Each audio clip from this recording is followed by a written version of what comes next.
Hello and welcome. This is NTA Tuesday Live, and I'm Cyril Stober.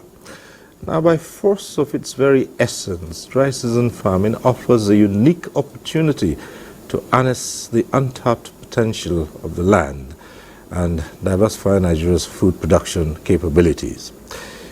Indeed, its importance cannot be overstated, as it helps to overcome seasonal limitations and meet the demands of a growing population while also bolstering the economy. Dry season farming is an integral part of the National Agricultural Growth Scheme and Agro Pocket Project, made possible by a $134 million loan facility advanced to Nigeria by the African Development Bank. And it encapsulates this administration's resolve to expand the capacity of farmers to engage in the cultivation of key staples like rice, maize, cassava, and wheat across the country. The federal government has set ambitious targets in wheat alone. Its aim is to support between 150,000 and 250,000 farmers with 50% input subsidy to cultivate between 200,000 and 250,000 hectares and an expected yield of 1.25 million tons of wheat. Tonight, it's about farming and food security. But before we go into the conversation, let's get to see this report put together by agriculture correspondent Musa Baba Aliyu. Agriculturists alongside soil scientists are of the view that irrigation farming, also known as dry season farming, has more advantages compared to rain-fed agriculture. This is the reason the federal government wants to maximize the season to boost agricultural yields and in turn the nation's food security. To ensure this is realized, a 50% discount has been approved on all agricultural inputs, which more than 250,000 farmers will require during the season. Soil samples were taken across Jigawa State, about 300. Same was taken in Gombe, Sokoto, and Kano in order to determine the nutrient status of the soil. Here, the Minister of Agriculture and Food Security, Abuja, is flagging off the planting of crops. We will progressively invest in irrigation infrastructure projects to optimize water usage and mitigate the challenges posed by the dry season farming. The dry season farming is expected to take place in all the 36 states of the Federation and the Federal Capital Territory. One critical requirement, among others, is availability of irrigation land for dry season farming. And Jigawa State is the first to key in. Take this opportunity to ask the federal government to accelerate the completion of Abuja Valley irrigation project with a potential of irrigable area of over 25,000 hectares and the capacity to significantly deliver food security objective of President Bola Ahmed Tinubu Renew Hope agenda. The 2023-2024 dry season farming is being supported by an African Development Bank facility and will be implemented under the National Agricultural Growth Scheme and Agro Pocket Project. From Hadeja, Jigawa State, Musa Baba Aliyu. All right, that report sets the tone for tonight's discussion. Let's introduce our guests. I'd like to welcome to this program. He's been here a number of times. He's regular on this program. Professor Abba Gambo is the Agric Advisor to the Nigeria Governors Forum. Thanks for being here. Thank you very much. It's my pleasure to be here once again, sir. Let me also welcome to this program Wing Commander Shuaibu Hamza, retired. This is a lawyer and president of National Association of Wheat Farmers, Processors and Marketers of Nigeria. Thanks for being here. Thank you very much, sir, for having me. We're also joined tonight by Dr. Austin Maduka, the General Secretary, National Agricultural Commodities Projects. Good to see you tonight. Thank you, Sril, for having you once again. Right. Well, so as we know, at some point in time, this program will be interactive. You can join in the conversation, but at that time, we'll remind you of the process and the procedure.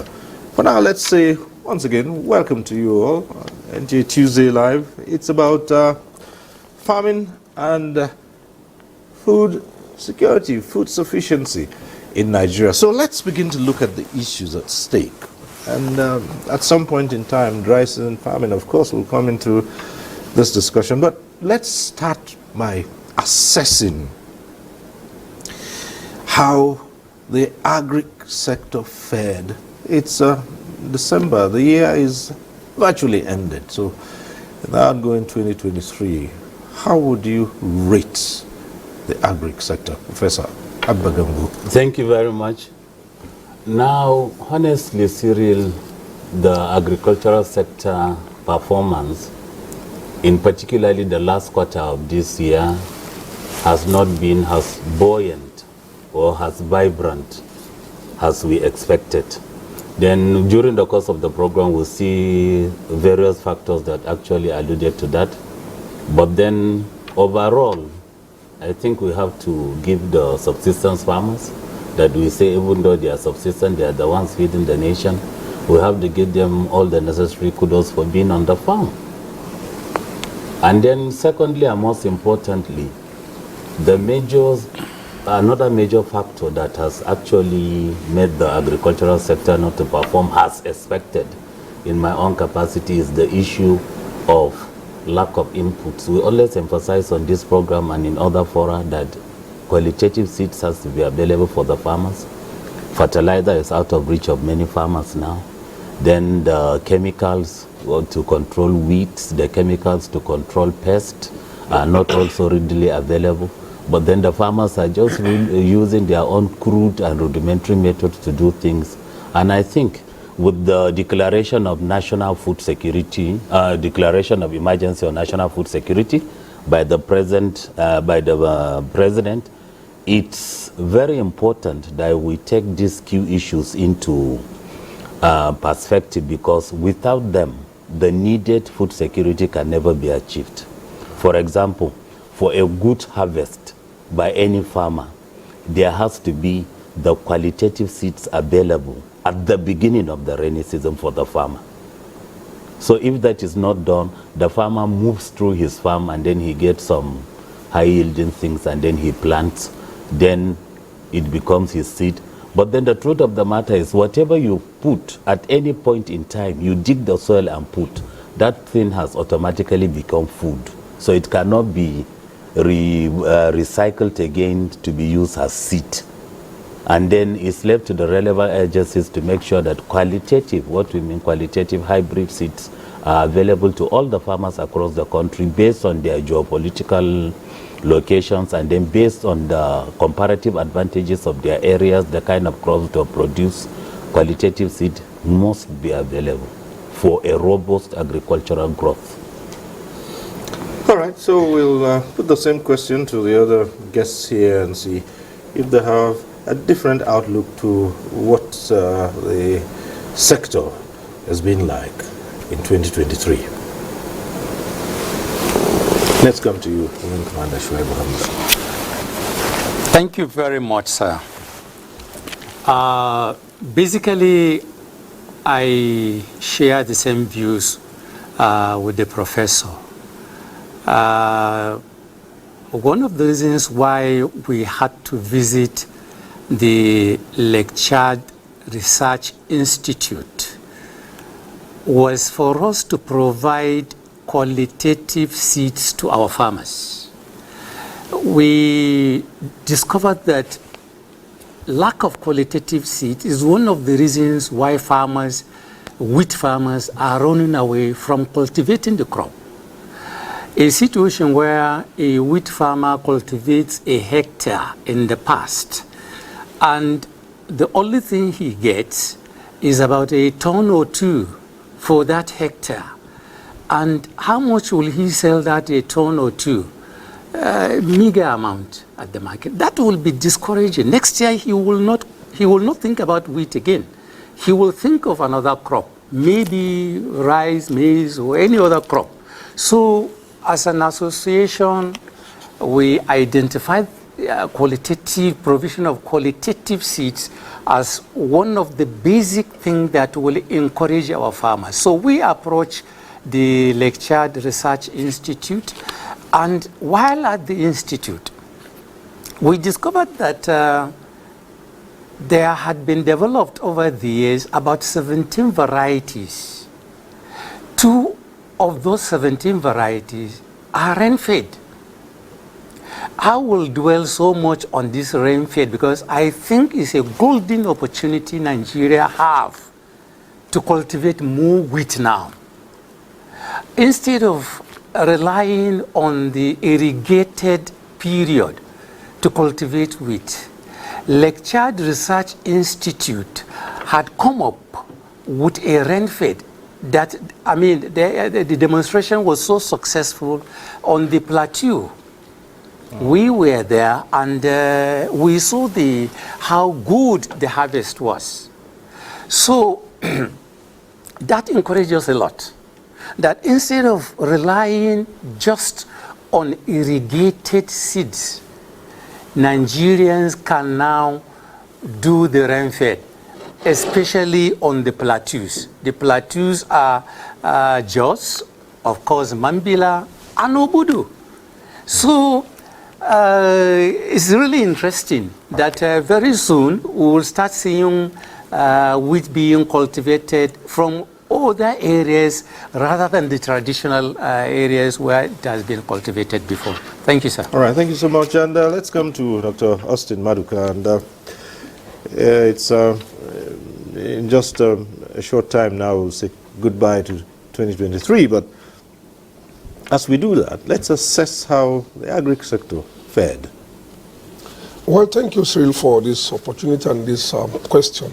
One is that statistically, we don't have statistics, one, to even know how many of the wheat farmers or the dry season farmers we have in Nigeria. That is one. Two, the government policies usually somersault, and that has really affected a lot of agricultural activities in Nigeria. Looking at the new administration of Senator Bola Ahmed Tinubu, and when Jonathan came with the Kasabed initiative, immediately Jonathan left, that issue was buried with the administration of Jonathan. And then when Tinubu government emerges, the ministry was changed from Ministry of Agriculture and Rural Development to Ministry of Agriculture and Food Security. And a lot of things also went down. Sincerely, the ministry and the minister in these few months have initiated a lot of programs. But the challenges we have is just like what my two colleagues have just said: access to quality seeds and then timing. We're talking of dry season farming, and we're talking of the program and its successes. If we want to continue to live the way we are and continue to do the same thing the same way we are doing, then we'll continue to get the same result annually. As I speak with you now, there's no grain anywhere in the National Grain Reserve. It's not because people are not farming. The smallholder farmers are the ones feeding the country. But we need to encourage them by way of having a timetable that is visible. Now, the minister has just flagged off dry season farming for wheat and other crops. And there's no availability of lands for this program. By the time we go into the farming, because we're already entering festive season, and this is just the major challenges we're having now. We're already entering the festive season. No farmer will go to farm now. Everybody will be waiting till after Christmas. And immediately after Christmas, we are in the new year. And if you are using a land for Fadama, for those who want to go into dry season farming, in the next 5 months, we're already in rainy season.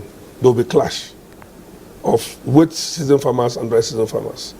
And so we need to have a timetable for all our activities. If we really want to do dry season farming, the timing should be well spelled out, because the timing is not right, and that has been a major challenge. We must have a timetable, and then quality seeds, because what we do annually is to recycle the seeds, and then nobody is expecting what these people are doing. National Agricultural Seed Council should wake up and do more. I'm not saying they're not working, but they should wake up and do more. We also have issues of weed control.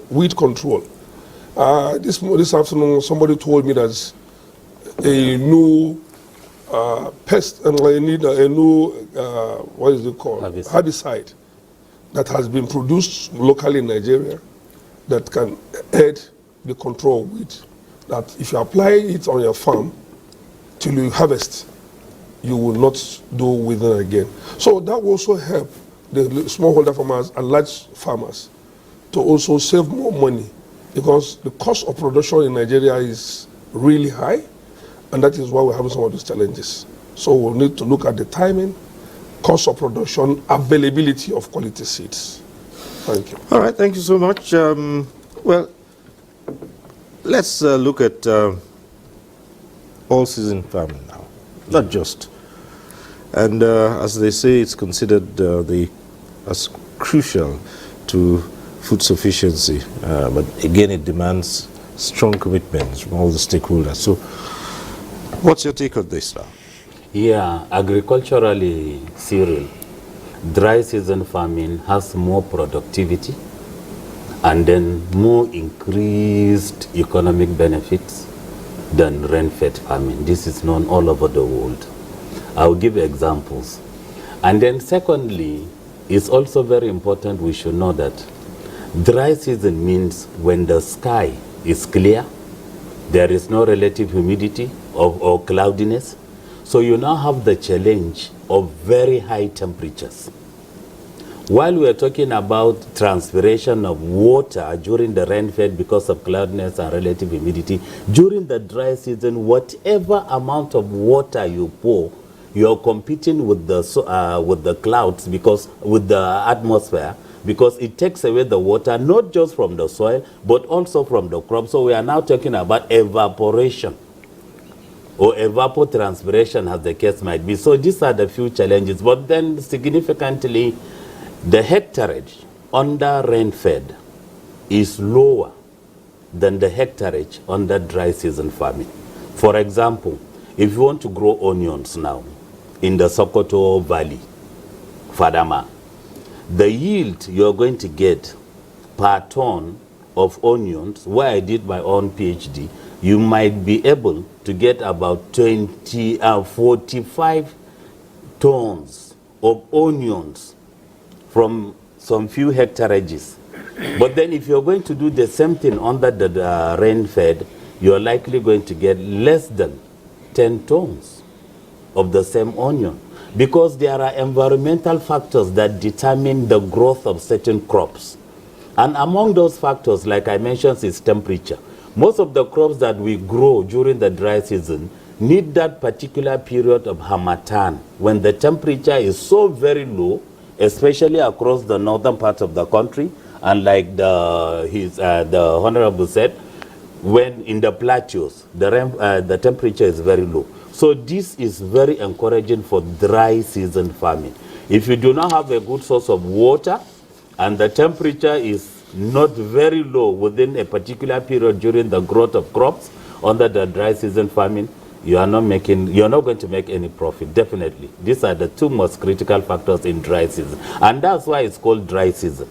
And then when you talk about irrigation now, it's artificial addition of water to the soil instead of the rain-fed, which is natural. That's why we said irrigate. You now have to pour the water by yourself, not naturally. So that's why we said it's an irrigated land, dry season farming, etc., because no trace of rain anywhere. Well, you've just said that certain crops require certain temperatures to do well, but that's not the case with wheat, is it? Yeah, in fact, wheat is the most prominent among the crops that need that particular period. For wheat, the period is so very important that once you lose that particular period, the inflorescence or the flowers that will grow and then they produce the seeds. You see the flowers, but then the seeds will never develop. Once you meet, it's a very thin period. And you have to take that into consideration. When you grow across the growth cycle, there should be, most especially when it's about seeding, a small ray of very low temperature. And then most farmers are aware of that and they work towards that.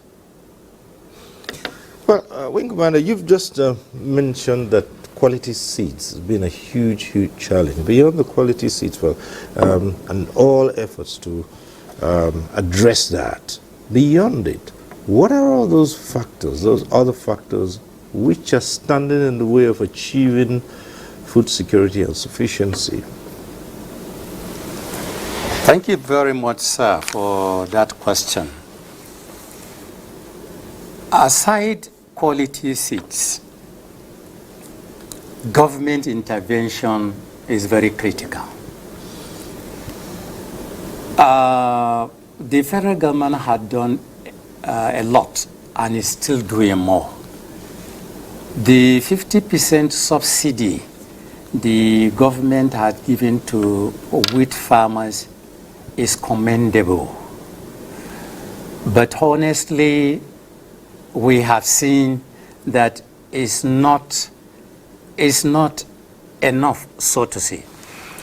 I will give you an example. A situation where an average wheat farmer is expected to come with about 100, in some states, about 180,500 naira before he collects the inputs. It's really disturbing. Jigawa State, I was made to understand, had come up with an arrangement with NISAL, and most of the figure had been taken up by NISAL. But aside Jigawa State, it's not on record that any state is ready to cushion the effect of that 180,500 naira from an average wheat farmer. The government needed to do much more than this. Yes, 50% is good enough, but it's not enough. So aside quality seeds, give farmer quality seeds, and then give farmer the inputs. Wait until harvest time. Get your money from the farmer. That way, the farmer doesn't have to crack his brain. Where is he going to get this money? Where is he going to get that money? That is expected of him before he can get the inputs. You think this will affect the projected 1.2 million plus that we are expecting from the support, especially with the 50% subsidy that's been given? Because we're expecting much more in terms of harvesting. If nothing is done, it will. If the government cannot come up with a program that will assist the farmers that are getting this input right now, to assist them to get the input. Because a farmer will see an alert, go to Susoso Center with 180,000 naira. Some farmers don't even leave their homes. You say I should go to a center with 180,000 naira to collect an input. This is a farmer that is struggling to feed the family. Where would he get that money? Where? So government needed to, as a matter of urgency, in addition to good seeds that we imported from Mexico, in addition to all the inputs that we are ready to give these farmers, we should go a step further and assist the farmers to get the inputs to the farms. Dr. Maduka, let's hear you. It's a good one. The government has done what they can do by giving the 50% subsidy.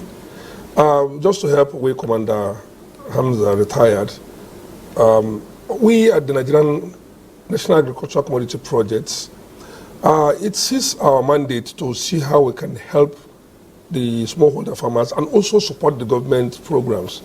But just like what I said the last time here, you can't bob a man's head in his absence. Some of these things, when the government is coming up with these policies and programs, most of these associations are not carried, into consideration. You don't even discuss with them your intentions and your policies. We, as at Nigerian National Agriculture Community Project, have designed a program just to see how we can, one, support the smallholder farmers, one with statistics, because even if government is going to be giving subsidy or support to farmers, the government is not like Father Christmas. Even if the government wants to assist, the fear of some of these agencies of government and banks is that some of these farmers, they are not traceable. To be frank, some of them are not traceable. So, but we at the Nigerian National Agriculture Commodity Project is designing a program with ecosystem where a farmer is traced. You can trace the farmer to his farm. So if there's, for instance, the wheat farmers and those going to be doing the dry season for this year, like now we have database for the farmers. And you know that farmer A is collecting input, even if you don't have the money. We're already negotiating with some institutions to see how they can. So I will encourage Wing Commander Hamza to discuss with us, if possible, if we can meet with the Honorable Minister, to see how we can assist these farmers by getting data from these farmers and then link them to that platform so that we can help the government to grow more foods. There's food scarcity in the land, and government cannot do it alone. Government need to work with the private sectors, government need to work with associations, and the banks are also not helping matters, because if you rush to the bank now for a soft loan, before you finish documentation, the season is over. But with the National Agriculture Commodity Projects, working with the associations, I think we'll be able to solve some of these problems that has befell the Nigerian smallholder farmers. Well, we have a number of reports in addition to the discussion in the studio here, and we can, at this point in time, take this report from Kebbi. Discovered the secret of dry season farming, Kebbi State has embraced it headlong, with farmers maximizing its great opportunities. The farmers engage mostly in dry season rice, wheat, maize, and cassava farming in order to make food available at affordable rates all year round and boost nation food reserve.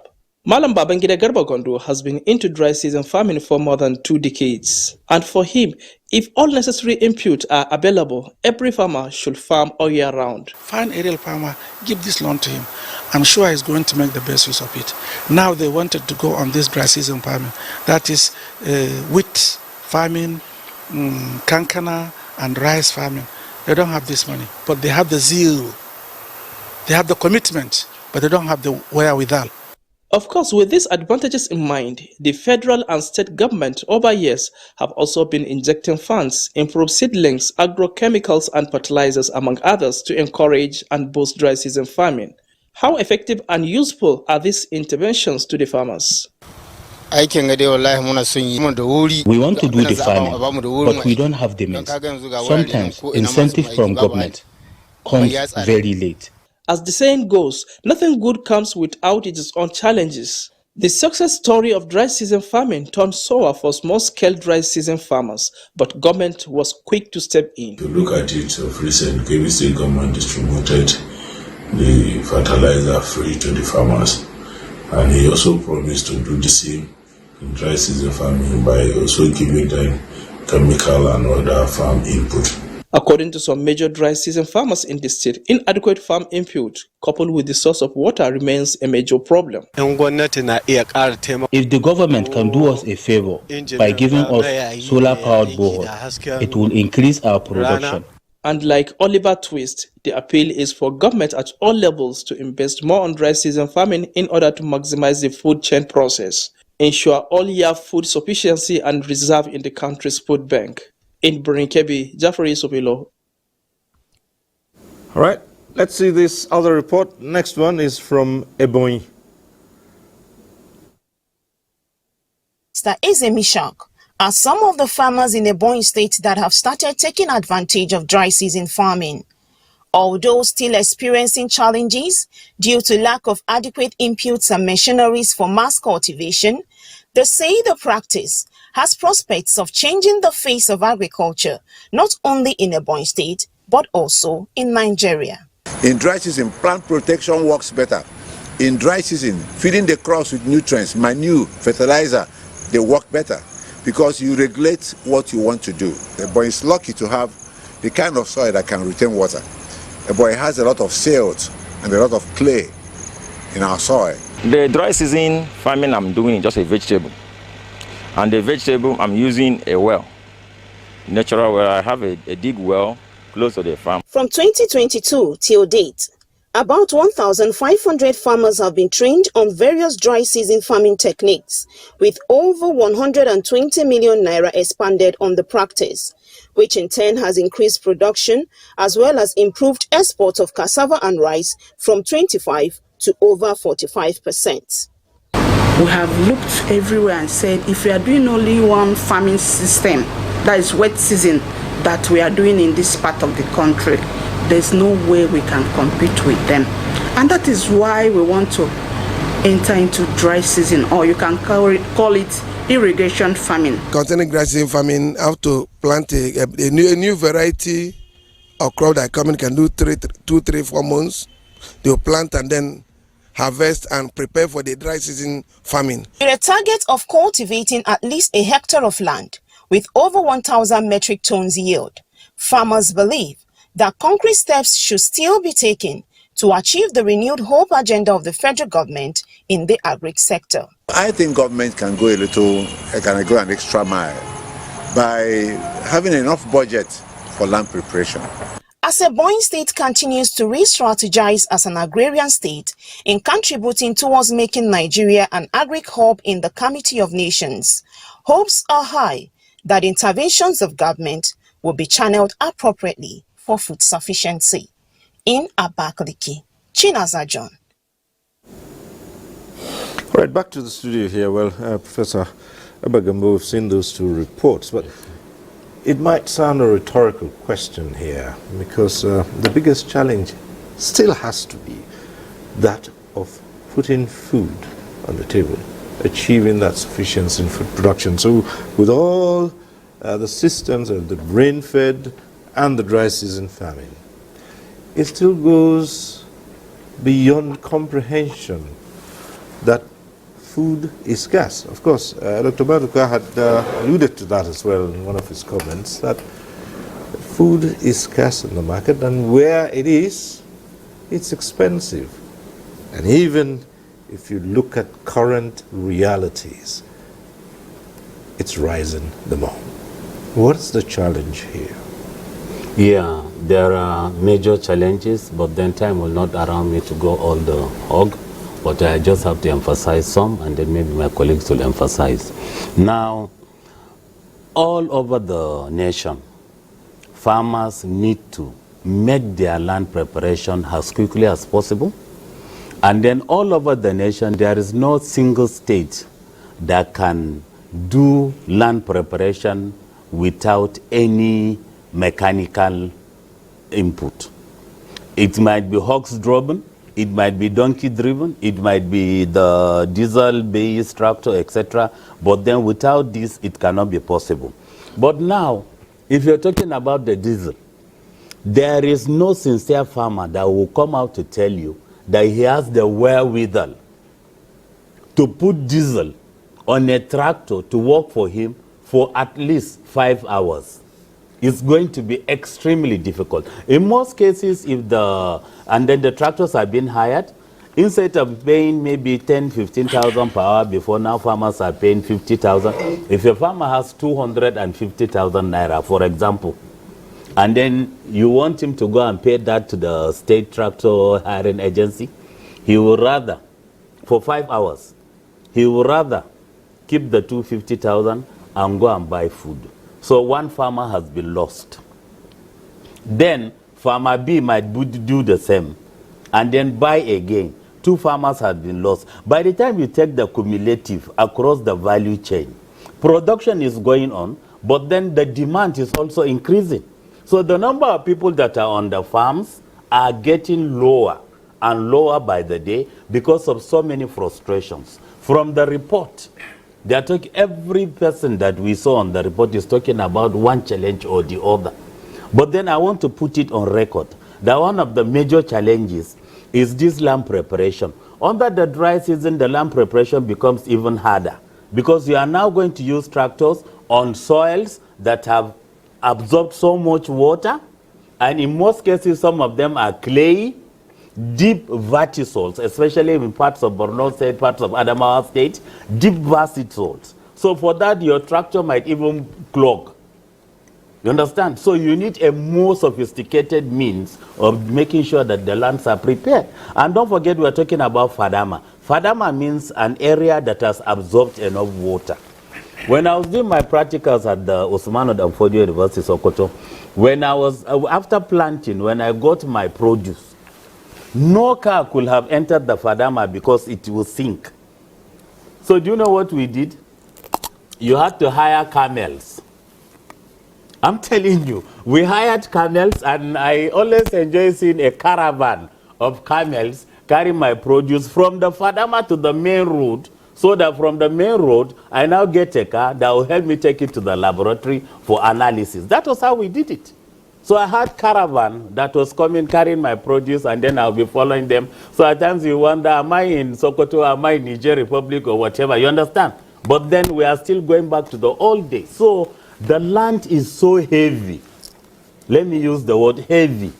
And the land is clayey at the same time. And it has absorbed so much water. So you can have a kind of thinking of how the land is. That's a typical Fadama land for you. Then when you plow it, because it has absorbed so much water, the amount of flora or the amount of plants on it are more than under the dry season. What I mean is during the rain season, plenty of crops have accumulated on the soil. Plenty. So now you're also removing the crops. You're also making sure that your tractor does not sink. And then you're also thinking about the diesel, the amount of diesel that you have to pay for such a procedure. Most farmers do not have that. Yes, they do not. Well, Wing Commander. I totally subscribe to the Prof submission on this. Already I have identified the need for government to do more. Government should do more. They are doing a lot. President Ahmed Bola Tinubu had come up with this food security agenda and is transforming the agricultural sector. But Mr. President, you have to do more if your agenda is going to be successful. I have said it, that a situation where a wheat farmer is expected to go to the collection center where he's going to collect the inputs with some amount of money, when that same farmer, like the Prof has identified, is struggling to eat, he's looking for 2,000, 3,000 naira to buy tomato for his family. Now you say you should go to a center and collect farm inputs with 180. Which one is he going to do? The normal human consideration is that day. How is he going to survive that day? So government should come up with policies. Already there are banks that are supposed to saddled with this kind of responsibilities. All the government needed to do through the associations is to call all together, arrange a meeting, all the stakeholders, and that is another thing that the government, that is lacking in the food, in agriculture in Nigeria. All the relevant stakeholders in agriculture are yet to be brought under one roof. National Association of Wheat Farmers, Processors and Marketers of Nigeria, all the other national associations, the government, Ministry of Agriculture and Food Security, the banks, they needed to bring them together. Now there is an association that is ready to come in and assist the farmer with some incentives, probably take up some of those funds that the farmer cannot provide to be able to get those inputs. If this has been harnessed before, then we may not be talking like this. But Dr. Maduka, I'd like us to look at another aspect of this and ask, okay, the farmer works so hard with very little, and the yield is commensurate with the kind of effort that's been put in, given all the circumstances and the challenges. But then even that, too, does not guarantee anything, because we keep asking, post-harvest losses, how has this impacted on the attempts to have sufficient food? Now, I'd like us to look at that from this angle. Has it improved? Has it been better? Do we now say, look, we can sit up and say, we have cut down by some considerable percentage post-harvest losses? To be frank, we have not. One is that, we don't do shifting cultivation, and then we recycle our seeds. And then when you recycle seeds, the yield will surely drop. And then because there's no preservation, some of the centers where we can, store these grains are not readily available. There must be post-harvest losses. Like, take for example, vegetables. Take for example, fruits. When the season for tomato, you see tomato everywhere. Then even if you smile with a Fulani woman, she will say, "Oh God, breaking abaka." But after a while, you won't see tomato anywhere again, because there's no warehouses to store these things. The facilities are not there. Take for instance mango. There's a season you pass through here to Niger, Mina, or you're going through Benue, you will see them littering the roads, wasting for nothing. No value addition, no factory that is processing it into juice and what have you. And at the end of the day, farmers will harvest and they will lose these fruits at the end of the day because there's no storage facilities. So government must see agriculture not as a culture, but as a business, and also create an enabling environment for people. The farmers are not poor. It is just because there's no enabling environment that makes these farmers to continue to flourish, because year in, year out, the farmer loses all his investments. No sure guarantee, no market guarantee. The government should create a guarantee market, no sure off-taker. Now the country is porous that anybody can bring anything into the country and then flood the market with grains. For instance, I don't want to mention names of companies. They'll flood the market with maize. One Nigerian farmer is producing maybe a bag and they want to sell at 25,000 a bag. Someone is bringing maize from Nigeria or from any other country and they sell at 12,000 naira a bag. Will you go and buy the one for the Nigerian man? The answer is no. So at the end of the day, the farmer will be discouraged. Like for instance, for cassava have annual 3 years glut. After that 3 years, most farmers will not farm cassava. Because if they do, they will lose it. And then the factories are there. But these factories are not ready to offtake because of the cost of production. So, and if the man, like now, a ton of cassava is between 90 to 120,000. These are things that used to be around 22, 23,000 years back. But this year is about 170,000 naira a pickup that's about 1.2 or 1.5 ton, 1.5 ton of cassava. So the post-harvest losses, if not well tackled, will continue to discourage the farmers and the investors. Because when you farm, there's no value addition. When you farm, there's no way to store them. When you farm, there's no sure guarantee of security of lives of the farmer. Some farmers in Borno have left Borno, they've run away. They can't go there to grow some of these crops again. They are afraid. In Zamfara State, in short, across the whole nation, people are afraid to go to their farms. I learned the other day about 10 people were killed, farmers were killed in their farms. Will they go back? And that is always the situation, the issue. The government must see how we can sit down and look at this thing holistically and engage more people, just like Wing Commander Hazard said, the associations, the stakeholders, the media. Let us sit down on a round table, the banks, and see how we can help our country to grow more food and help. Because like what killed the bread initiative was when the cassava was matured, the processors were not there. There's no offtake grant for them to offtake the cassavas. And that cassava bread initiative died. And today, the whole millions of naira, pumped into that project is just like a wasted investment. And that's one of the issues that we take up here. Value addition, still not up to what's expected.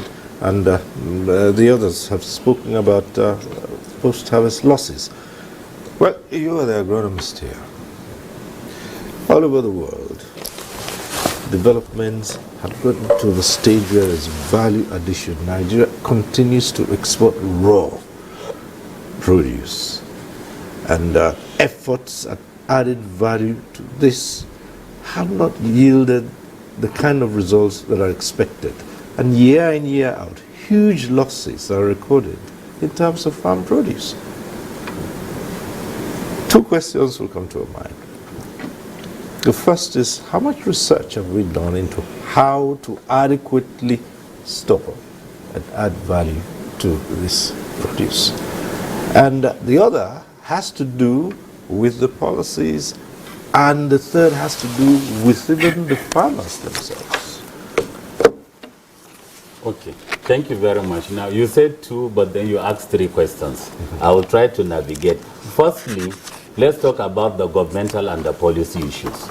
The present Minister of Agriculture and Food Security, during his opening agenda, he stated that in November 2023, there will be the first ever National Summit on Agriculture, and then that is going to be followed by the National Council on Agriculture. In fact, they wanted to do it in Cross River State, but now we are in December, and the governor is at Dubai for the COP28. So we now await his arrival to make sure that we have these two important gatherings.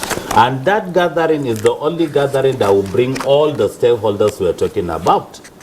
That is one, as per policy. Then secondly, as per the farmers, Cyril, what do you expect me to do? For example, if I am a rural farmer, it may be, for example, at Zuru in Kebbi State, I'm a retired school teacher.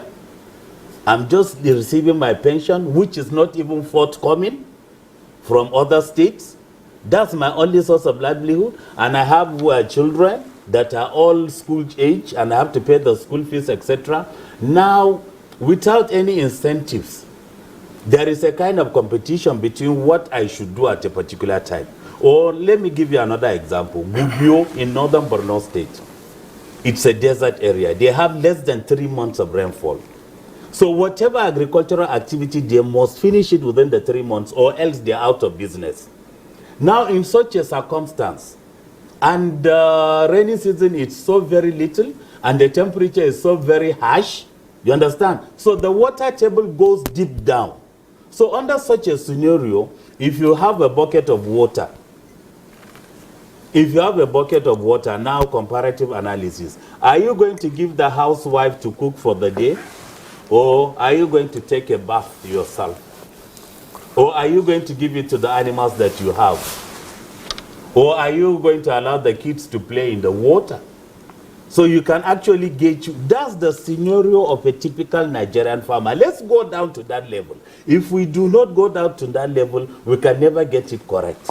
This is somebody that is making his living on nothing unless that land. And the rents, in most cases, they might come, but then they will come late, or they will come plentiful, and then instead of expecting a kind of drought, you are seeing flood. You understand? The predictions and the forecasts do not always fall into play. So the farmers are left on their own. And what we are saying is, bring those farmers that are living on their own. How about Cyril? The market women, they meet constantly. Politicians, almost daily. You understand? The academicians in my university, every last Thursday of the day, we do our Senate where all of us will meet. But then the National Council of Agriculture, that has the final say on these things we are saying, meets once every year. It doesn't make sense. And that meeting is now going to be in November. The meeting is actually supposed to be at the beginning of the rainy season, so that at least all the necessary issues we are now talking about can be tabled, and then solutions can be instantly found. Now to the most important crux of the matter, the post-harvest loss. Is so annoying in a country of 200 million people that you do not have a single governmental-owned agro-processing plant in any part of the states or in any part of the country. The mangoes he's talking about, by the time you go to Maiduguri, you go to the Hadejia axis, you go to other parts, you see mangoes everywhere. Not a single even small scale, that can squeeze the juice out of the mangoes, bottle them and keep them. We don't have. The tomatoes. Right. Okay. You understand? So what we are now saying is, do not leave the agricultural situation to the subsistence farmers. We want investors to come in. We want agriculture to be viewed as an investment. Like you're going to build a kind of private factory. So you now take a loan, make sure that you do something that will add value. The ones we have, if they are properly harnessed, can feed the country. But then now, talking about 59% loss in most crops, arable crops in Nigeria, there is no way we can reach that target that we're talking about. It's not possible. And then take into cognizance the annual season of pests, grasshoppers, koala bats. You understand? Then at the same time, take into cognizance the insecurity that is bothering most of the states, whereby before you go and harvest, you have to pay some little boys some money, or else they will not allow you to go to your farm. They call that harvesting fee. You understand? We are all witnesses to this. And then, like we said, something has to be done, and it must be done quickly, really. Something drastic must be done as quickly as possible. The farmers are out there. You have to give them all the support. The farms are there. You have to give them all the support. These are people that do not have any earnings except from that particular piece of land. So if the necessary incentives are not given to them, definitely the production is going to be low. And then secondly, if after production, you are not ready to mop it up, like under the commodity board situation, that's why Dr. Austin is very important to this country at this particular time. The commodity boards are supposed to mop up whatever that is produced. And luckily enough in Nigeria, most of our products are in particular zones or clusters. So you can actually aggregate. Most of the tomatoes we are talking about is in the northern part of the country, across the Kura, Chiroma axis, up to Zamfara, Kepi, etc. Most of the rice are in one part. Most of the onions are in another part. Most of the yams are in the middle belt and some southeastern set, etc. So they are all scattered. So it's easy for you to form a cluster of whatever you're doing. You understand? A private company is now collecting milk in Adamawa State. So what you have is people are now buying cows and then getting closer to that factory. Because every day you lactate your cow and then you take it to the factory, the farm, they now record it, series toba, 1 liters today, series toba, 3 liters today, 3 liters tomorrow. Then on every Friday, you come and then they give you cash. They give you cash. So people are now even selling properties. These are the kind of aggregation we're talking about. A similar factory should be there for the tomato farmers because they are in one place. A similar factory should be there for yam, cassava. If you can bring out ethanol. The price of ethanol in the world is skyrocketing. The same thing with the mangoes. You can cut the mangoes into flakes. Yes, you can dry them into flakes and then package them. So that during the off-mango season, you can still have mango. Or you can even compressed by drying technology. So that once it's compressed, and then when you need the mango, all you need to do is to put it in water, it swells, and you have your full mango. But up till today, we do not have such technologies in Nigeria, which is very sad. Very sad indeed, honestly. I'm tempted to ask in all of this, where's the private sector? Because if you say, well, there are competing areas for government, what kind of, you've spoken of getting investors to come in and set up, what kind of collaborations are we looking at? And then why would the local investors and the private sector be shy of such ventures within the country? Thank you very much, sir. As an association, we have initiated moves to do private-private partnership or public-private partnership. This post-harvest losses, we took it head on and we approached the Raw Materials Council of Nigeria. We visited the Director General. We made our message very clear that we do not intend to allow an average wheat farmer sell his farm produce from farm gate. There should be some kind of value addition to whatever wheat that he's going to get. That will give him more money, because no matter how little value addition you give to a crop, the cost or the price will not be the same as the one that has not been treated or processed, so to say. So we approached the raw materials and we demanded that silos for storage and then processing plants, machines, should be, in collaboration with the association, quite okay, should be developed by the council. Now, on this issue of security, I was at Niger State Green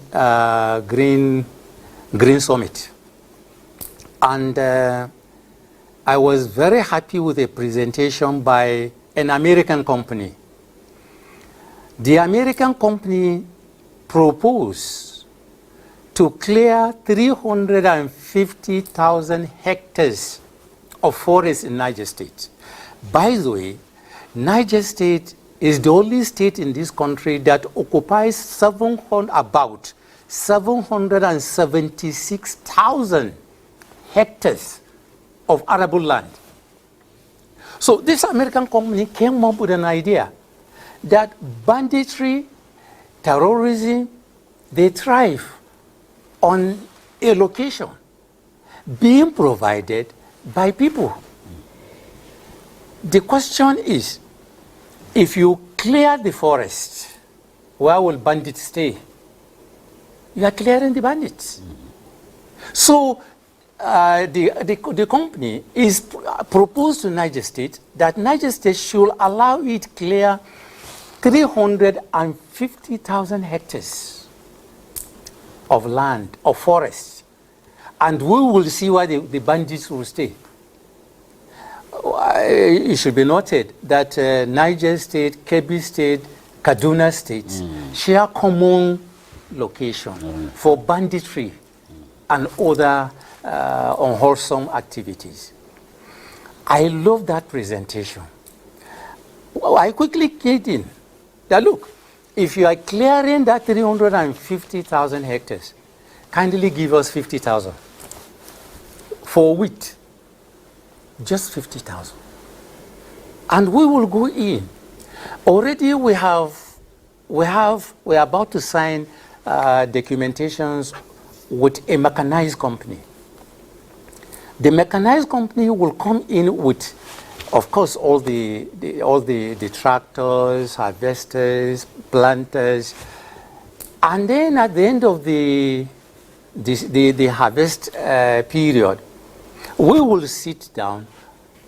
Each one of us will determine equity contribution to the project. We're already considering that. And we as an association are trying to develop agro-ranges. We will not allow our farmers to be at the mercy of banditry. So on our own, we have developed agro-ranges. And my people said, well, that is where they value my comment because of my previous antecedents. So we will develop agro-ranges and then deploy them to the farms. Our farms and farmers will be protected, God willing. Well, at this point in time, we'll take a short break. When we return, we'll have another report, and of course, we'll look at other issues dealing with famine and food sufficiency. So stay with us on NTA Tuesday Live. We'll be back shortly. The counsel of our fathers. I will urge and advise our younger generation to use talent and brain to sort out problems, not arms. Nigerian youths, let's build our nation. My advice to these young people is please do not take us back to those harrowing days. You probably do not know what it is. I believe we have fought one civil war too many in this country.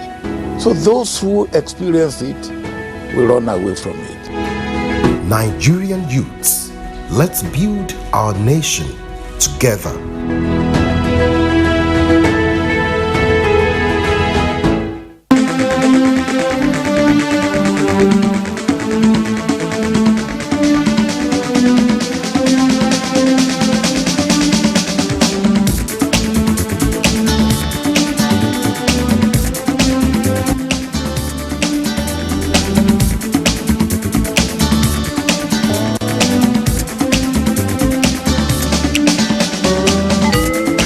NTA Tuesday Live, a network issue-oriented innovation talk show. Thanks for staying with us. It's still about famine and food sufficiency in Nigeria. And this segment is when we aim to get your views and your contributions to the program. And when we fix that, we'll give you the opportunity to contribute to the discussion in the studio. And when that happens, we'll remind you of the process and the procedure. But let me just quickly say that at the time we come up with that, we'll expect that those who are calling in will adhere to these simple procedures that we put across and just not spend too much time on greetings and going straight to the point and helping us to avoid the hurlback or the echo on the lines by turning down the volume of their TV sets.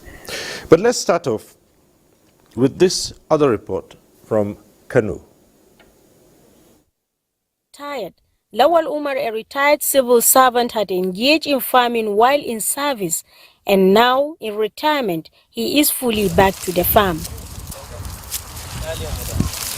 He engages in all year-round farming, where he cultivates vegetables and cereals, harvesting not less than 1,000 bags of paddy rice per every season. And they provide a lot of employment because rice has a lot of commitments that provide appointments. Many farmers who have abandoned farming before have now are now back to farming because we are benefiting more than the last 3 years back. He is among the farmers that cultivates more than 1,700 hectares of irrigable land under the Kano River Irrigation Scheme. To start with, the federal government has commenced visitation to river basins across the country for an on-the-spot assessment of facilities. We're here to assess how the performance of that dam is, to see how, if there are challenges with the dam, to see areas where the tributaries and the canals that needs visiting, we will visit them. President Bola Ahmed Tinubu's renewed hope agenda with agriculture among sectors of priority has facilitated training and distribution of inputs to farmers, while Kano State government, on its part, has complemented the effort. At the moment, hundreds of farmers have been supported with inputs and simple implements under the Kano Agro-Pastoral Development Project targeted at boosting productivity. Within this short period of time, we have so far networked 366,000 farmers across the 44 local governments of Kano who are impacted in the areas of regenerative agriculture, nutrition-sensitive agriculture, and market-oriented agriculture. Sometimes we give them capacity building. For example, last year there was a training we conducted on the system of rice intensification across the 6 major irrigation schemes I mentioned. The project also intends to enroll more farmers from across the 44 local government areas of the state. Though input is key in every production, linkages to markets and expansion of the facilities expert advice will turn around the agricultural sector, thereby ensuring food sufficiency and economic growth for people like Lawal, who takes farming as a business. In Kano. All right, that report from Kano. And of course, while that report was on, we saw certain practices here, which all of you gentlemen commented on. And one asks the question, the next part of it is that, well, the farmers need support. This brings in the matter of extension workers. How well have we done with that?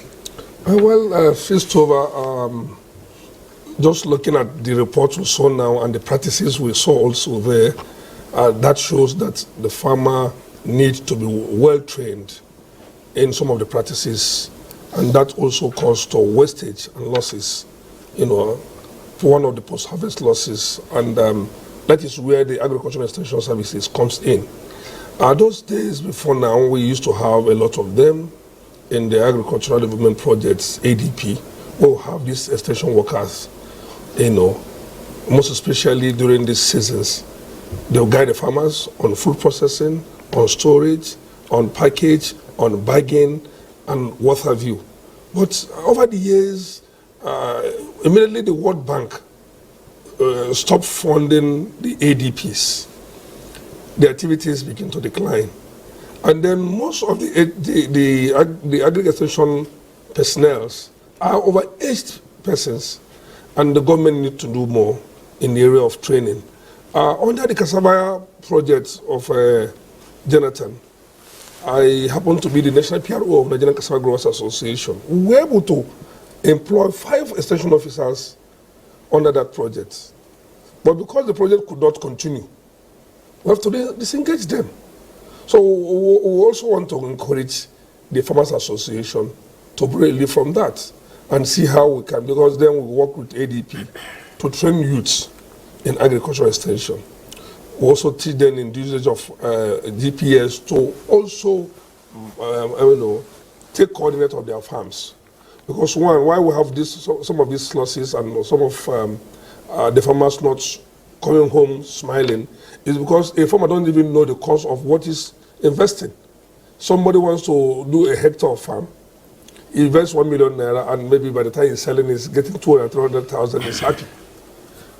No cost of production, you don't even know the cost of production. Only know that looking at what he just bought, but not looking at the cost of his total productions.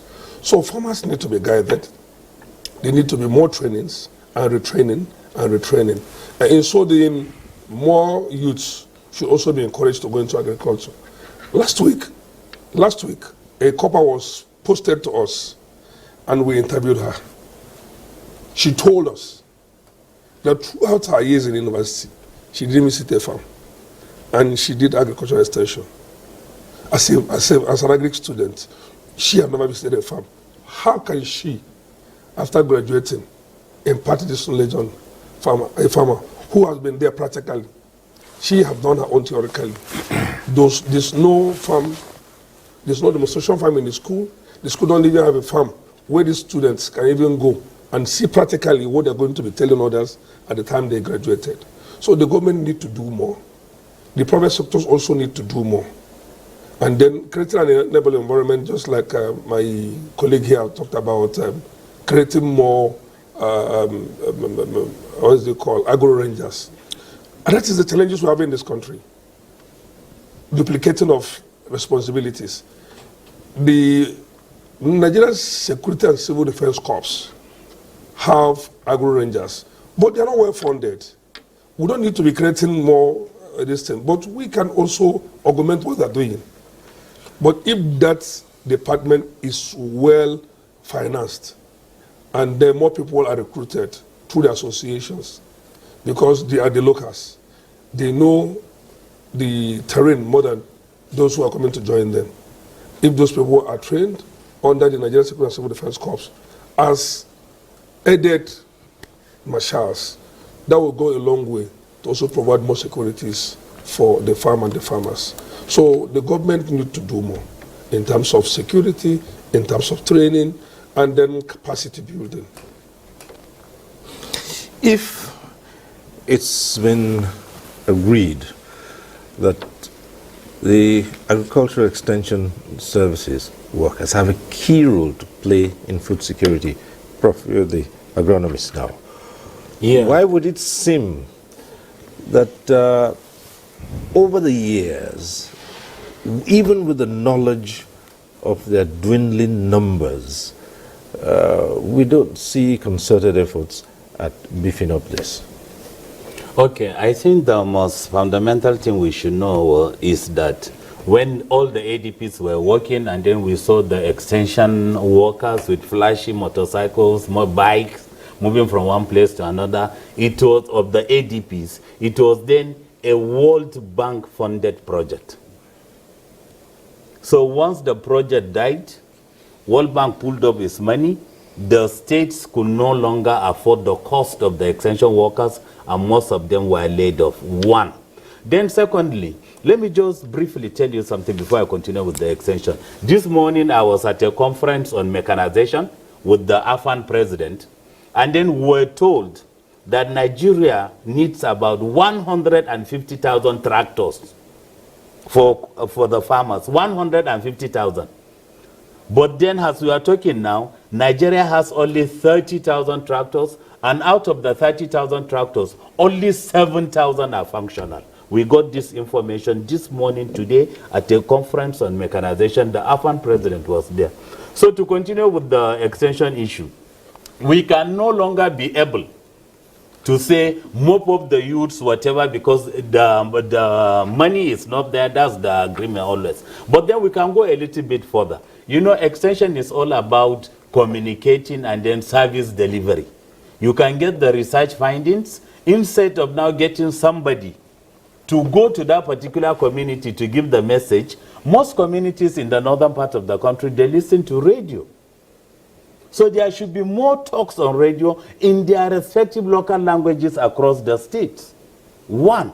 And then secondly, virtually every person has a mobile phone now in the hand.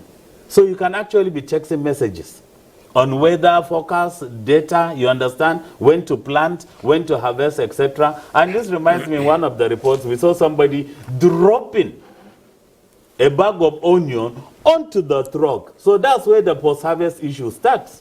Onion is full of water. And then you now have onion, and you throw another one when the two onions collapse or when they hit each other. You understand? That's where the post-harvest starts. And even at the farm gate, you saw the harvesting method is crude. They pull out the onions and then they have a sharp knife. They are not even looking at where to cut. They are just cutting up. Before you put a small, once you put a small scar on any part of the onion, that onion is gone. It's just like in the house. Once an onion, a small scar is inflicted, when you come back to the house, when you leave in the morning, come back to the house, the smell of that particular onion will tell you that something is rotten in your house because they are perishable. And most of them have plenty of water content. So the handling, whatever, but like I rightly said, there are steps in this agricultural thing. I think we have to leave the people-based thing and maybe go about some other important. You see, the radio, you can actually pass plenty of messages. Telephone, you can actually pass plenty of messages. Jingles, you can also pass plenty of messages. But then, even in the states, who are the relevant people that are supposed to do this? In most cases, they say are the ADPs. In some states, the ADPs are even not there at all. In others that have it, they do not have the money to do it. So we are now still cycling in the same macabre dance whereby everybody dances and leaves the stage, but then you leave the drummers there at the end of the day. Drumming continues, no dancers again.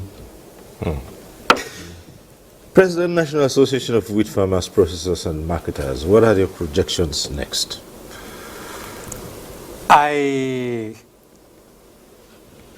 sincerely hope the President and Commander-in-Chief of the Armed Forces, in his wisdom, to come up with the remodeling of the Ministry of Agri to add food security, and then including food security as one of his agenda, will graciously listen to the pleas of an average farmer in Nigeria. Our farmers are poor. Go to the farms, go to the rural areas, assess an average farmer before you come up with a policy that will affect that farmer. Your intentions might be genuine, but how will those intentions affect an average farmer? Those are the things that we needed to the policymakers, and the things that are supposed to take into consideration before they come up with policies. So, Mr. President, do more. Assist a farmer with incentives, with a lot of incentives. Don't demand cash payment from an average farmer at this period in time.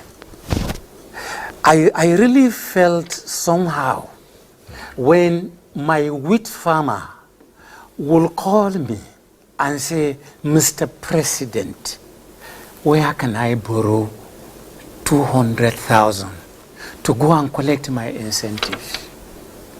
We have over 50,000 farmers. What do I do? The man will almost be shedding tears on phone. Where will he go? What will he do? He doesn't want to lose this opportunity the government has given him because he wants to cultivate. Before this period, we went around. We informed and were able to convince these farmers that this time around is not going to be business as usual. We convinced them that please, those of you that have gone back to other crops, come back to wheat. They abandoned the other crops and came back to wheat. Now only for the wheat to demand for 180,000 naira from them before incentives is given to them. It's really, really, really disturbing. Well, just to say that at this point you can join in the conversation in the studio. The numbers to call will be on your screens. You can take advantage of them. And I did say we'll remind you of the process and the procedure. And it's straightforward. If you're calling in and your call gets through, do us a favor, turn down the volume of your TV set to avoid the hurlback or the echo. And we also encourage you to go straight to the point and present your arguments or ask your question. And we say, don't worry too much about greetings. Just a simple hello. And it's not much. So we have our first caller tonight, Umar from Birnin Kebi. I do want to believe that it's our regular caller, Umar, calling in from Birnin Kebi. Hello. Hello, Umar, are you there? Yes. Good. I'm Umar Anachi calling from. Yes. Thank you, sir, Anachi. for giving me the opportunity. You see, Zero, there is this similar program that you did the other time with the former Kebbi State Governor, who is now the minister, and former Jigawa State Governor, Badr Abubakar. You could remember during that time. I give my own contribution.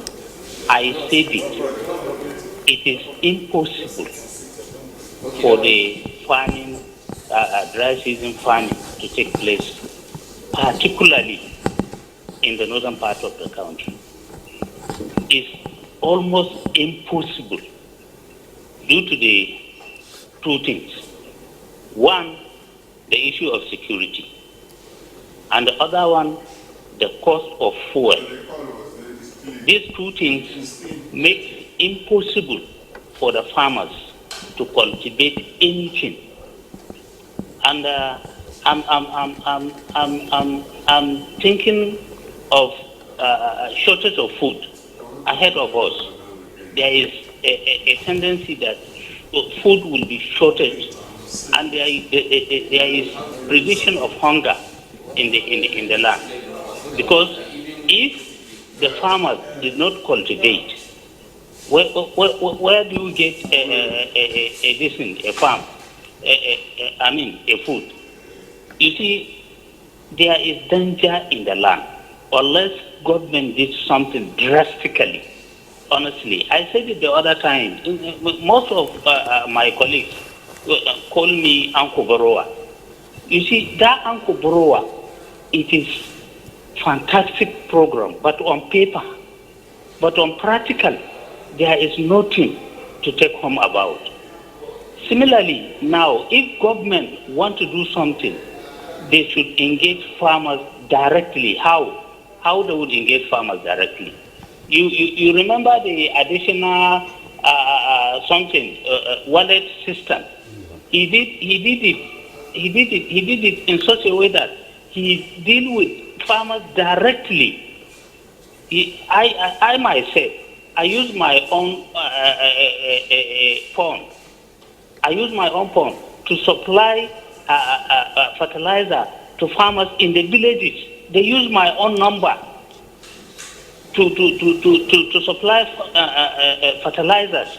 So equally, farmers can be reached directly from government directly to the farmers. No need of this protocol. No need of this a lot of bureaucracy. No need of that. They should deal with farmers directly, from federal government to farmers, from farmers to federal government. All this, protocols, all this bureaucracy, it's not needed. We are in serious crisis. May God continue to bless our country. Thank you. Well, thank you very much, Umar Anachi. Thank you. And yes, so just keep the calls coming through. Another call is... Yes. We have another caller on the line.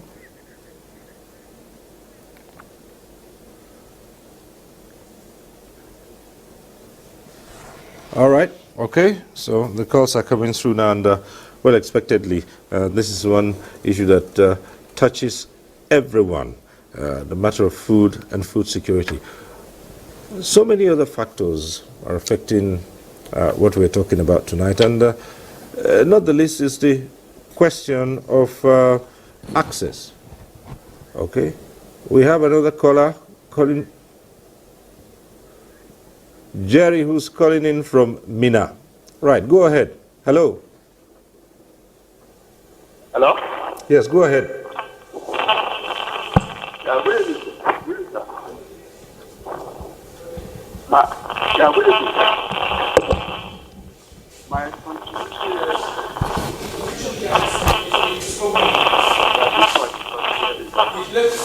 what I want to say is that there are a lot of let him get away from his television. some of the programs. Yes, can you just step away from your TV set? So Don't have the chance, don't have the opportunity to have those songs. can you step away from your TV set? Just step away from the TV set, and we'll see if that improves. Yes, but there's still a hum in the background. So if you just step away, so that static we hear in the background won't. Okay, can you hear me? Right, go ahead. Let's. Can you hear me? Go ahead. Yes, we can now. Go on. Okay, I discovered that due to the agricultural program, a lot of farmers, 80% of the farmers are not getting full support. They are not getting some of these loans and represent concerning the area of agriculture. Those people giving this fund, they are not farmers. They are used for their own basic needs. So government has to look over such kind of issue and see how to address it properly. All right, Jerry. I think we got. Okay, we got that bit of it, and I guess I will respond to it. And I think the major thing is talking about here is accessing some of the interventions by the government. And again, this is an old question where you say, who are the real farmers? Are they the ones who are accessing these interventions, or do we have, as they describe them, the political farmers?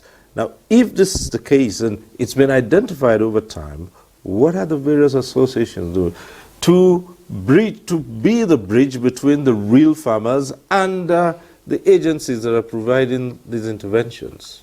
Yeah, thank you, Cyril. You see, access to input and finance is critical in agriculture, but we need to have a database to know the real farmers and the political farmers.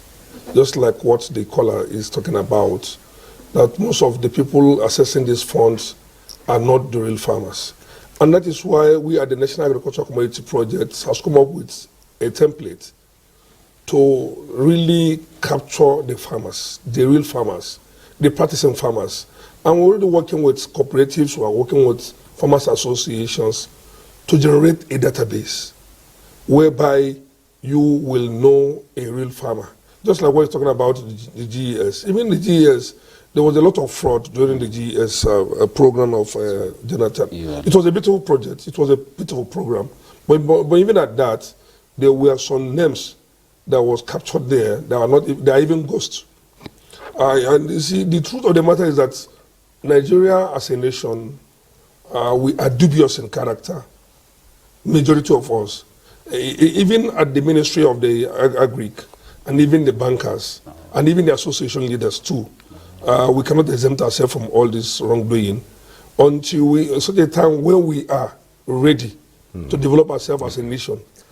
Access to input, access to finance must be done in a proper manner, which we are already doing in the National Agricultural Commodity Project by capturing the real farmers. And we need to work in synergy with the association and the Ministry of Agriculture and Food Security to, get these real farmers who are really in need of this input. Like during the last Ankobora's program, you will see one person, and this is common in the North.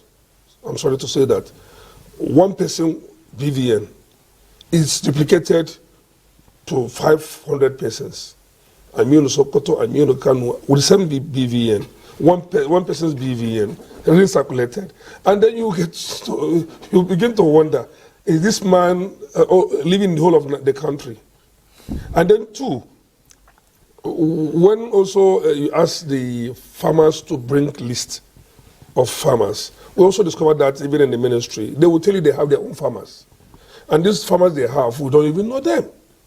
So, but if we really want to clean up this mess and clean up and have a genuine and an acceptable data, the Farmers Association should work in harmony and work with the government so that we can develop a national database for Nigerian farmers, the real Nigerian farmers.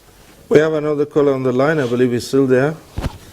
Aliu calling in from Abuja. Do we have Aliu on the line?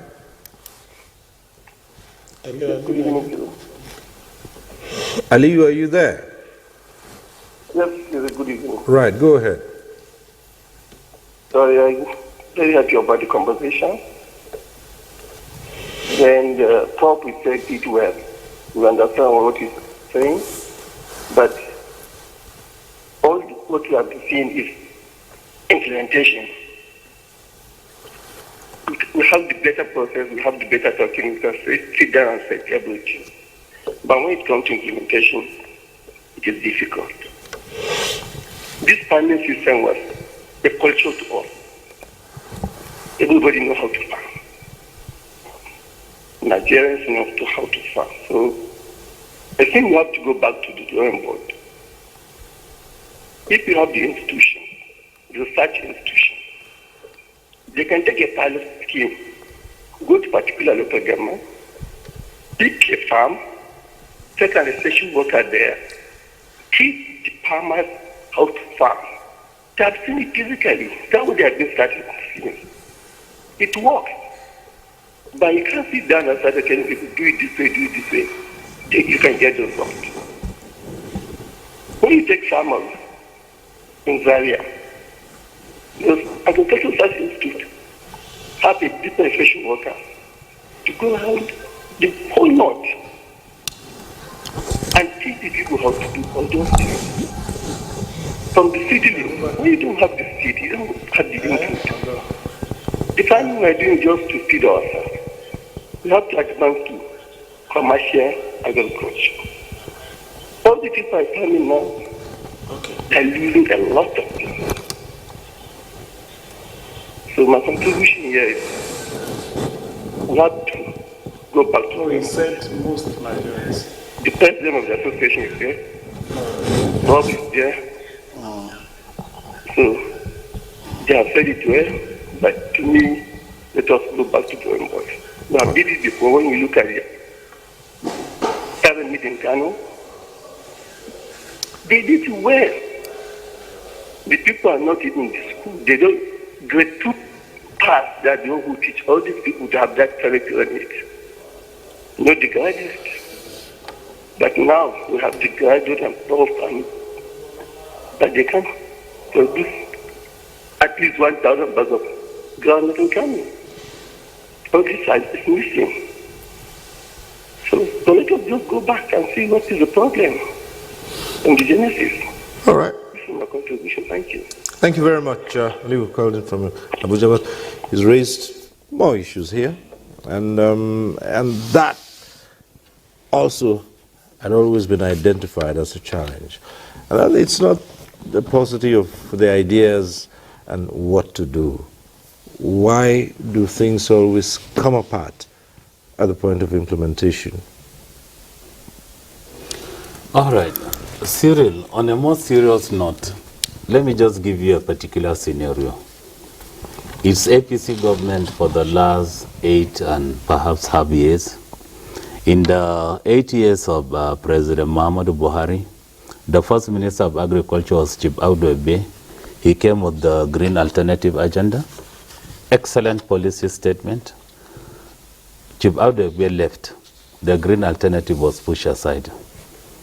The next minister came, another agenda came. The next minister came, another agenda came. So like Ali rightly said, the policies are all there. If you are to go to the Ministry of Agriculture and Food Security today, the documents you will get, I'm telling you, the documents that are there, well-documented things, the ministry will just have gotten it like a puzzle, you just take and fix. But then so many things are at play here, really. On a more serious note, we must take into cognizance the issue of research. In my university, Faculty of Agriculture has been there for long. In other universities, in fact, I just developed a Faculty of Agriculture at the Yobe State University. But then, all over the world, research is demand-driven. Cyril, you tell me what you really need so that I go to research on it. But then we are just out there researching and then getting our students do some projects. We write fanciful papers. All of us are becoming professors. And all the information gotten is just left on our shelves. You never find anybody coming to the Faculty of Agriculture, University of Maiduguri, to ask for whatever information in the whole state. You never. So this is the kind of scenario we're talking about. If you are not asked, you cannot give. And even if you are asked, you can only give what you have. You cannot give what you do not have. So research is very key here. Make sure you have now a kind of demand-driven research, and it's going to go a long way. Then secondly, and most importantly, whether we like it or not, it stops at the box of the leaders. Implementation. It stops at the box of, we can keep talking, but then if the political will is not there. And I'm happy to note that the Honorable Minister of Agriculture and Food Security said, for the first time he is confessing that he has the political will.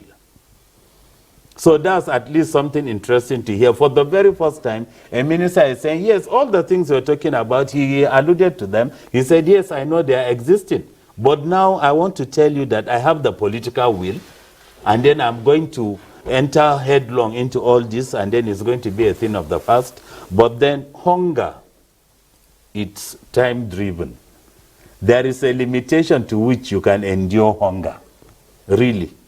So if that little time is overtaken or extended or further extended, the outcome is going to be extremely difficult for all of us. That's why, whether we like it or not, we have to talk it now, and then we have to say it, that Nigeria is hungry, there is food security in the land, and something drastic, like I said at the beginning, and the Omar said from Birnin Kebbi, must be done.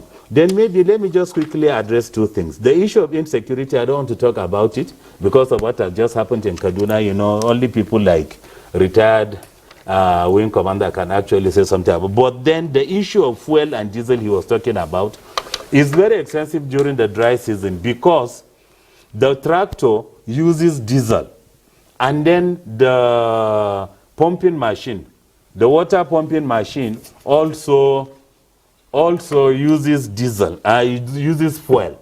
Now fuel is very expensive and the diesel is also very expensive. On the same farm, tractor for land clearing, the diesel is very expensive, and then the small pumping machine that you now use fuel to pump the water is also very expensive. But then something has come out of the dry season issue. The minister launched for the first time solar-powered pumping machines. I think that is the way to go. So we can now see an improvement in what you're talking about. So the farmer would no longer have to pay for the fuel or the PMS that is going to put into the pumping machine to do it. Is going to be solar-based. So I think that's a good one. Let's go to one aspect that's been raised here. That's if more calls are coming in, we'll take them. I do believe that we can still take one or two. Yes, and we have Muhammad calling from Abuja. Hello, Muhammad, you there?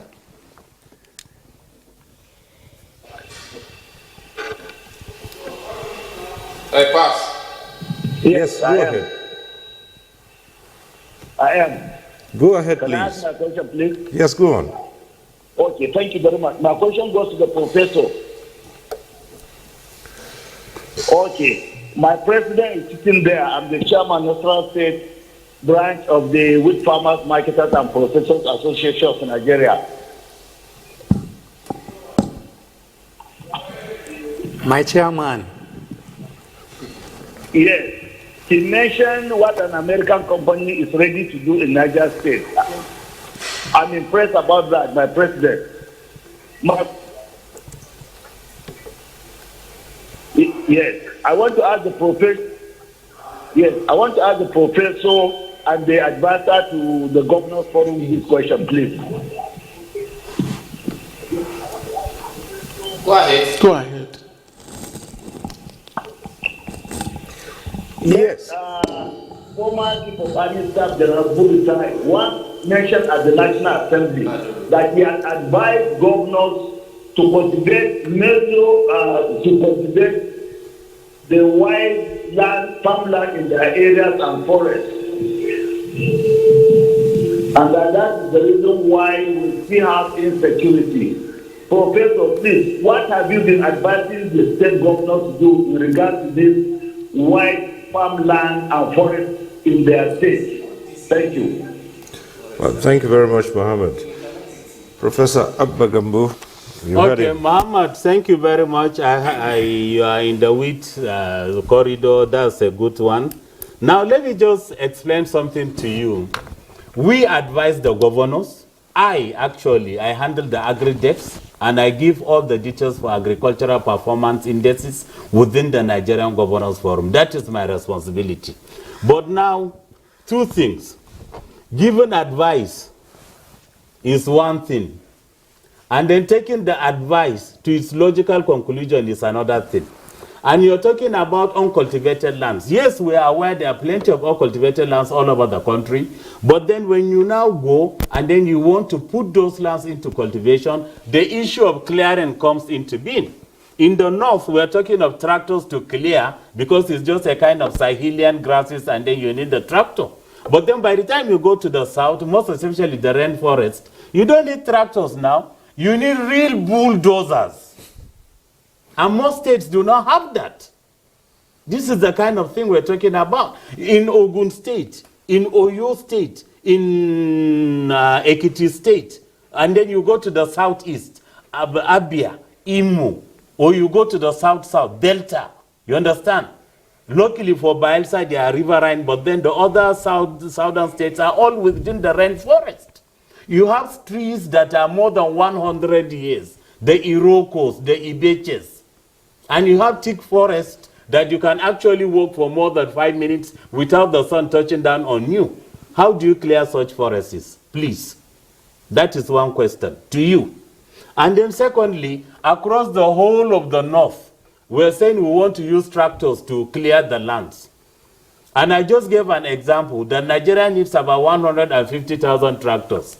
But for now, what we have on paper is 30,000, and out of the 30, only 7,000 are functional.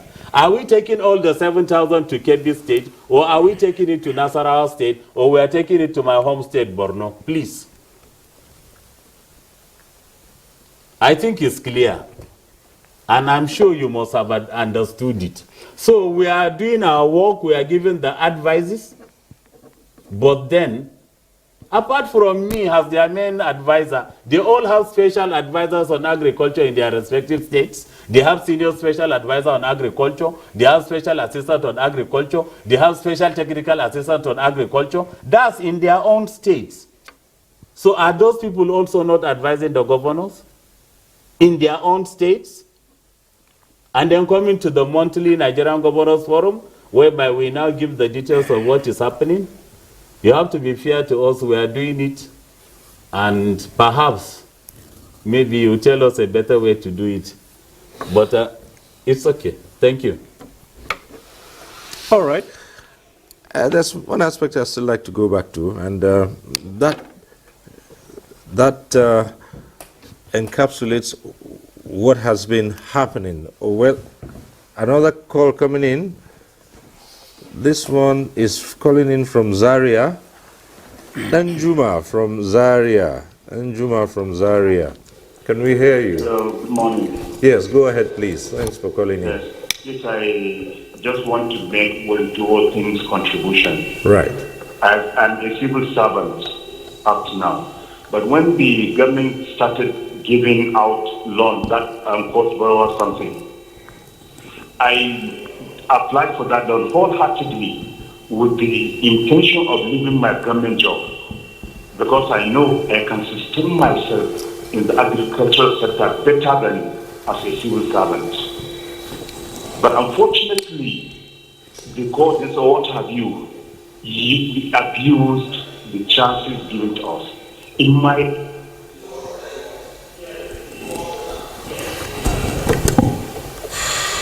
Hello, Anjuma.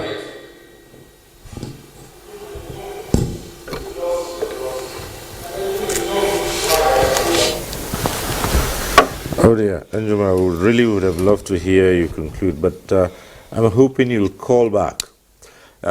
Just one thing I picked out from what you were saying before the line went off was that the opportunity given to so many people was abused.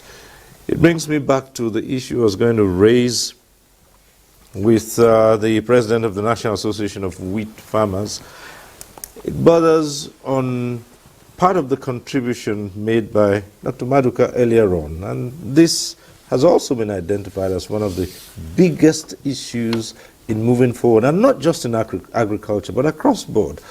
And that's the question of what Anjuma was beginning to say about people abusing the privilege. On the side of the beneficiaries, or the would-be beneficiaries, on the side of the agencies that are supposed to provide the services and the interventions, on the side of even some of the associations. And that's the question of corruption. And I guess that was what pushed Dr. Maduka to say, well, people have just been dubious, because it can get frustrating if you see how corruption has permeated everywhere, beginning from officials who are saddled with the responsibility of making these interventions, down to those who are supposed to benefit from it, and even including some of the associations who provide the cover for people to be, as they say, clever by half. You are right. Danjuma is right. Dr. Maduka is right. I am a Nigerian. I live within the society. I see, or I have seen what had happened. I'm still seeing what is happening. I wish to state here categorically that when former President Buhari came with his mantra that if we don't kill corruption in Nigeria, corruption will kill us, I subscribe to that mantra completely. What is happening now is so disturbing. Now, as an association, we cannot, to a large extent, exonerate ourselves because we are living in the same society. But we try as much as possible to do something different. When Dr. Maduka had been conversing for a database, and that was our first assignment as an association. We said we should do something different by coming up with not just cluster of the farmers, but of the farms. What I'm trying to say is, you can sit at the comfort of your parlor. We have a GPS, a coordinate. Punch those numbers.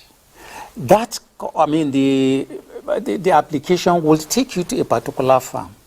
Now, under the particular farm, you will be able to see the farmers that are cultivating that farm. That is what we intend to do as an association. But that could not come up because, as we all said it here, the associations were not carried along. Okay. We have another caller, and this is Gift. Gift is calling from Benin, not Port Harcourt. Gift from Benin, are you there? He has gone. Okay. All right. Seems like we lost the call from Gift. But back to Dr. Maduka. Well, the question is, when you have situations like this, we always say, yes, there are dubious people, but the thinking is that this would, invariably be a small minority. So why would a small minority, a small group of people, now peddle so much wrongdoing as to taint the majority? In other words, why is it that the small group would do so much damage to where you have a majority who want to do what's right? Why the minority are the bourgeois? They have for instance, the last Ankobras program, where a staff of Central Bank of Nigeria is the owner of a mapping company that is going to map the farm of the farmers. Is going to be the one doing the capturing of the farmers. One single individual is going to do the mapping of the farmers across the states. Already he has his friends, he has his brothers, he has his colleagues, he will consider them. And then giving out this job, because he's an insider, he can manipulate the whole processes. Just one individual. One singular mistake will affect the whole process. Now, some of the boys they engaged, and some of the data they presented during that project, some of the mapping, were in the Atlantic auction. The mapping, on paper, you will see Silstover, a farmer in Abuja, but the coordinate is showing that Silstover farm is in Cameroon. And the farmer, Silstover has collected his inputs, and there's no land for him to cultivate based on the information given. Yeah, but the point is that someone somewhere would have seen that that was fraudulent, and so why would they not speak up? Now, who will speak? The person who is going to penalize you is the one doing it. The person who is to checkmate what you are doing, the associations submit names to a pollter, which I don't have the password to that pollter. None of us have the pollter password. The man operating the pollter has all the information. He is supposed to do his due diligence and then delete those that are not genuine. But because he's an accomplisher, and because he has interest in that project, because he's the one managing that project, he will allow it to go. And then when a junior officer knows that his master did something wrong and he's not queried, he will also do same. Right. Well, we're just about running out of time, so the next couple of minutes, just 2 minutes or so we have to go. We'll ask the gentlemen here to round off with their closing thoughts on what we've been discussing so far. All right, thank you, Cyril. Now, quickly, I want to let the country know that there is a kind of political will now. We should not all of us lose hope. Really, there is a political will, and with the dry season wheat initiative and other dry season crops initiative, we are now talking of 2 crop seasons in most parts of the country, which is going to put additional tonnage of food materials on the table. And by the time the harvest of the dry season comes out, the rainy season is about coming in. So the mistakes in the dry season must have been seen, and then something drastic will be done to make sure that such mistakes do not come up again. And then look, also let me thank your contributors, those that are calling, most especially the young man Mohammed that was asking me how am I doing my job. And you know, such callers will now make you to sit and do your job very well. So my major takeaway from today, today's event, session is that call from Mohammed, I want to thank him most sincerely, because he has now given me an impetus on how to do my real job at the Nigerian Governors Forum as the Agric Advisor. Mohammed, thank you very much. Well, thank you too. And Wink Madashuaib Hamza. Thank you very much. Quickly, I will want to thank the President and Commander-in-Chief for coming up with this food security agenda. It's a laudable scheme. We've never seen that political will in the past. And the Minister of Agric is doing his best. But honestly, much, much more needed to be done in assisting the farmers with finance, and input. Now, coming to, I said I was going to talk about, sorry, a minute or two. I said I was going to talk about the rain-fed variety of the wheat, which I feel the professor has already dwelled so much on it. Now, Nigeria, we are lucky now. Instead of relying on the irrigated season, we have, no matter how small it is, we have the opportunity of cultivating wheat now during the rain-fed. At least the 3 plateaus, let us utilize them. Let us encourage all those research institutes that are coming up with these beautiful achievements. Let us encourage them. Yeah. Let us do dry season. Let us do rain-fed. Thank you, sir. Thank you. And finally, Dr. Maduka. Yeah, sincerely, I want to appreciate the President and Commander-in-Chief of the Armed Forces, President Bola Ahmed Tinubu, on the renewed hope mandates. He has shown that he has passion for the country, but they need to speed up whatever the government is doing. Presently, there is hunger in the land, there is food crisis, and we are coming into the festive season of Christmas, and a lot of persons may not even know what to do this period. There's no grain. Most poultry farmers may not even grow chicken this season, and it's going to be very expensive because of cost of production, most especially their feeds. So I want to encourage the government as we go into the dry season and wet season, we should be timely, and then funds should be made available as quick as possible. Well, thank you very much, gentlemen. I always say that no one program can capture all the issues at stake, so I would like to thank you for this program, and of course, those who also called in. Next week, we'll be back with NTA Tuesday Live. I'm Cyril Stover. Bye for now.